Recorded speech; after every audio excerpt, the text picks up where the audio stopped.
So, did you know that Paul Levinsky had a TED Talk? First of all, TED Talk used to be reputable. Now they scraping the bottom of the barrel, child. I was like, well, look at here, look at here, look at here, look at Paul Levinsky cracking jokes and trying to fit in with the corporate audience, with the people that use their motherfucking brains. Look at this, peddling this garbage down to the TED Talk. Do you know? Fun fact about me. Doing a TED Talk is one of my dreams. Now, what would I do a TED Talk about? Listen, I got so much information in this brain. They could just give me a topic and let me go. Let me go, okay? Look, let's get into this. So I listened, I watched, and I have some takeaways from Triple H's TED Talk. And I think it's very interesting what Triple H is yapping about because most of it is a bunch of bullshit. And I just think they didn't really have someone lined up. So they went ahead and got Paul Levinsky to come down there and push the idea that pro wrestling is a sport. Pro wrestling is not a sport. Come here, come here, say it with me. Pro wrestling is not a sport. Pro wrestling is not a sport. Can someone email Paul Levinsky and let him know that pro wrestling is not a sport? It's fucking scripted entertainment with some physicality. That is it. That's it. Okay? Okay. With that being said, let's dive into this. The first thing that I got will take away is that Stephanie is his rock. Not the rock. She is his rock of Gibraltar. Okay. He said he is very big on the work-life balance. He wants to be home and very present in the moment with his children. His daughters look like him. You know what they say about girls that look like their daddies. You know, it's touch and go or whatever. I'm not trying to be funny, but the first time I saw his daughters was when they unveiled that fucking statue. Child, I was like, damn, them his kids. They ain't take nothing from Stephanie. Anyway, um, so he claims that he's promoting this within the company with the independent contractors that are the WWE superstars. And he says it's great to come home and talk to somebody who knows what he's going through and the business. And it's just fantastic. He didn't really go into depth on how he got with Stephanie and how he dogged out China and all of those things. And she's the boss's daughter. And that kind of helped him with his ambition. What I did learn at this TED Talk is that Paul Levinsky is very ambitious. Very ambitious. Number 2, WWE, and how do you explain the art that is WWE? Okay. The guy said WWE, like, what is it? It's scripted. We know that. You know, is it like fake? Is it real? Like, how do you explain somebody who's not down with the WWE universe? And so here's some important takeaways. Combat sport. He said it's not a combat sport, but it's kind of like, you know, you don't know everything about the sport. It's like you don't know the science, but there's a science behind it. He went on to say that the stories is what makes sports marketable. Okay. So he used football as an example. So you all football heads, y'all get in the comments, football cousins, and tell me if you agree. You like, I don't know, let's just say the Buccaneers versus the Detroit Lions. Because right now, the Detroit Lions fans are very upset because Nike had Saquon, what's his name? Saquon jumping over a Detroit Lion. And they was like, that motherfucker ain't never did that. So it's a whole thing going on with Nike and the Detroit Lion fans. So we'll use Detroit Lions and we'll use the Buccaneers, okay? And so he says, if you like sports like that, then you will be invested in the game because there's a story there. It's not just these guys are in the playoffs because numbers wise and stat wise, that is where they're supposed to be. But apparently it's the story, okay? The rivalry, like Ohio State versus Michigan, okay? Listen, Ohio State, has some of the worst fanatical fans I've ever encountered, to the point where they don't give a fuck if they win a championship. They just know that when November comes, OSU need to beat that school up north. That's what they say. You can't even say Michigan around here. If you are so bold to wear gold and blue, you better be prepared to defend yourself, okay? So he says stuff like that is what drives the viewer. And that's what he says WWE does for the viewer.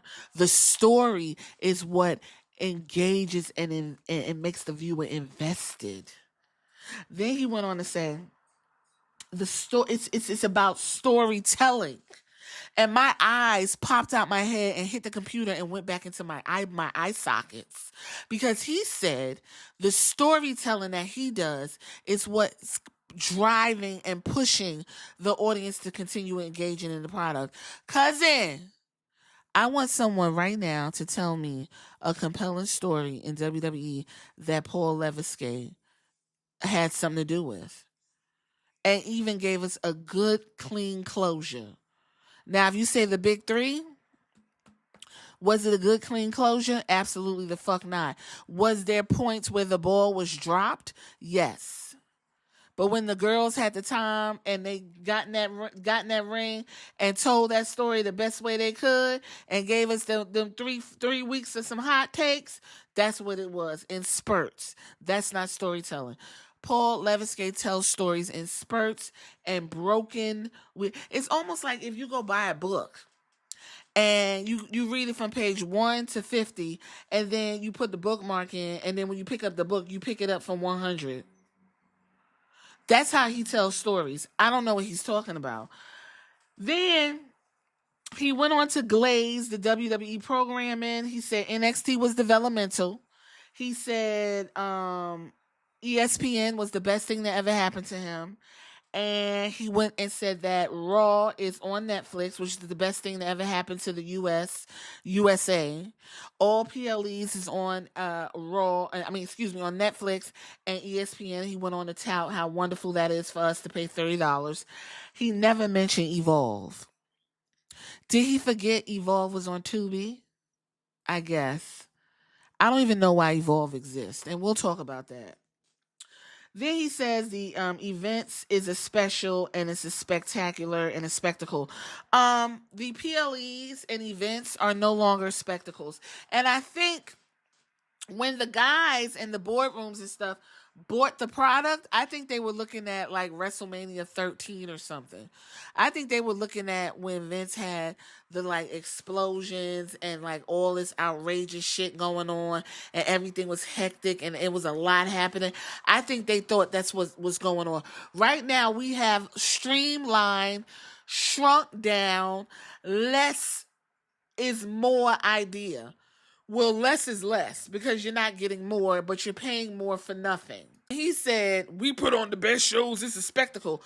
Crown Jewel, the set on Crown Jewel outside of when they go to Saudi Arabia is probably one of the most elaborate sets I've seen outside of the WrestleManias.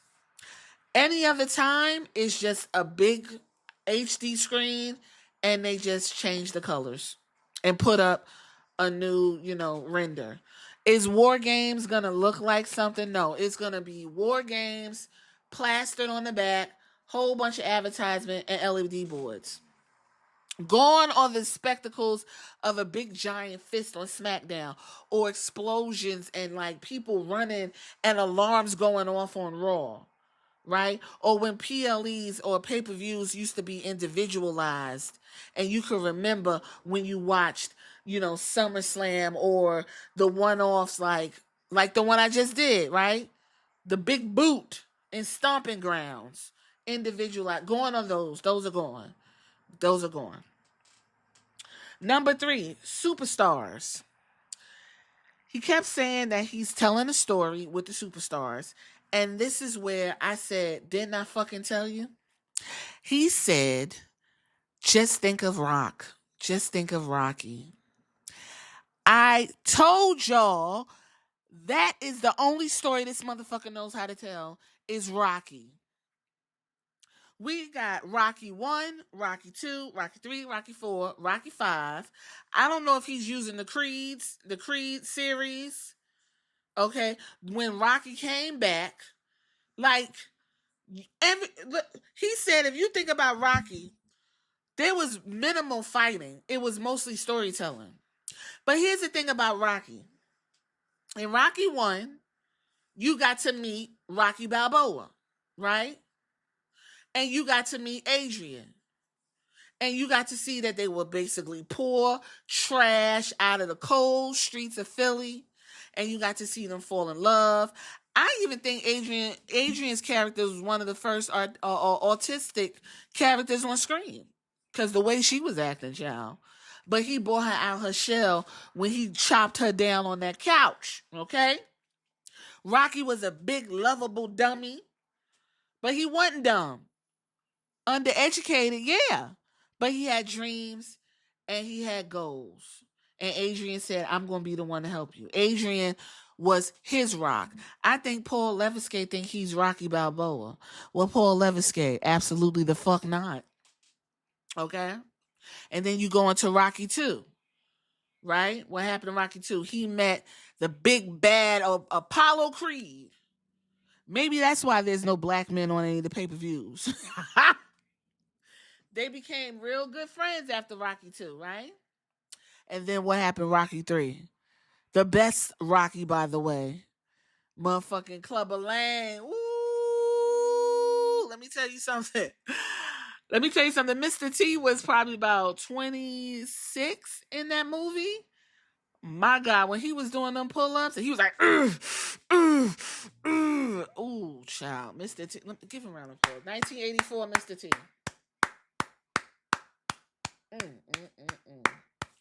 Yes, sir. Anyway, Rocky had to go to the hood to learn how to fight like a black dude in order to even get in the ring with motherfucking Clubber Lang. Okay? And that's when Mickey went ahead and let him know that he wasn't shit for real. And Mickey was glazing him the whole fucking time. And that devastated Rock. Right? Devastated Rocky. And Adrian was like, listen, we got bills to pay, bitch. You need to go in there and figure some shit out.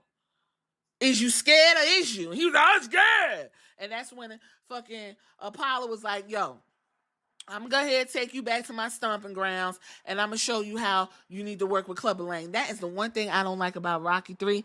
Why did you have to take that man back to the hood in order for him to fight that black-ass boxer? You should have been, but we ain't even going to go there. So here's the thing. If you see that the underdog shit is repetitive, it's because Paul Leviskay can't get away from Rocky. He can't get away from it. There's plenty other boxing stories you could tell. Ooh, was he telling the Jack Johnson story when he had fucking Bobby Lashley chopping down Lana?